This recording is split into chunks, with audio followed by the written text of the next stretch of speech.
السلام علیکم ورحمۃ اللہ وبرکاتہ جی قدرمن کتونکو دا ډیره موده پس چې کوم دنو په کوزدر کې باران شوی دی نن خو دلته کې باران چې کوم دنو چې کله وشي نو دا فصلونو عام خلکو لپاره خو رحمت دي خو په سړکونو باندې چونکې خلکو نالۍ بندي کړي ده تاسو ګورئ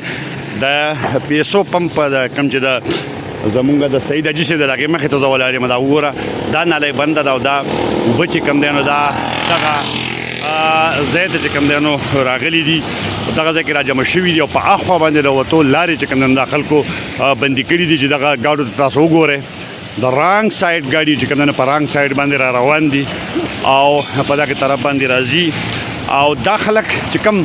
دا مخامخ دکانونه جوړ کړي دي او دی دا نالۍ بنده کړې ده نو یو خو د انتظامیه هم بیخي خاموش ده او د هغې نه علاوه چې کوم دی د نیشنل هایوے اتارټي چې کوم دی د هغې ذمه دار هم په دې حواله باندې انتهایی خاموش دي په ګدر کې هم خلکو بندي کړي دي د چکدرې نه راواله تر د دې ځای پورې دا نالۍ ټولې بندې دي خو د دې نه چې کومه بله خبره قابل افسوس ته موږ خپله ذمه داري هم نه پوره کوو دغه دکانداران دا مخامخ چې تاسو وینئ دا هم دوی ورته دوکانونه جوړ کړي دي او هغه نالۍ ختمه کړې ده نو دوی به هم چې کوم دی نو ماسپښین دا ټایم اوس تقریبا 11 بجې د ماسپښین به دوی هم جوماتونو ته ځي او لمونځونه به کوي او دوی به چې کوم دی د الله نه سوال کوي چې یاره مونږ وبخه خو دا تکلیف چې دغه نالۍ بنده کړې ده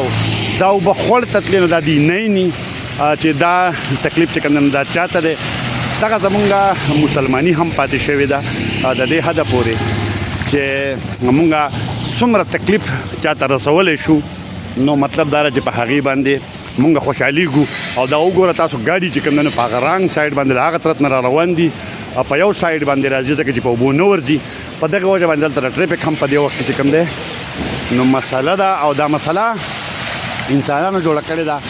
څه د بل ملک نه دي راغلي نه پیریانو جوړه کړې ده بلکې هغه انسانان چې هغه طرف ته چې کوم دی نو د اوبو لار بنده کړې ده جی بنده کړې ده انسانان دلته نشته دي بالکل هم په دغه باندې خبر کړه ماسپښین منځل هم ځي بیا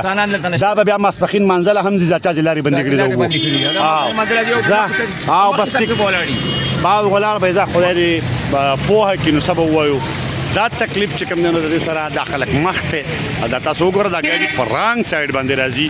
او دغه هغې طرف ته چې خلک دغه تجاوزات کم راځي انسانانو دا لار بنده کړې ده او خلکو د خلک د تکلیف سره مخ کړی دی په کار دا چې د نیشنل هایویز اتارټي ذمه دار د دې لارې تپوسو کې دا نالۍ چا بنده کړې ده او د هغې په ضد باندې کاروایي وشي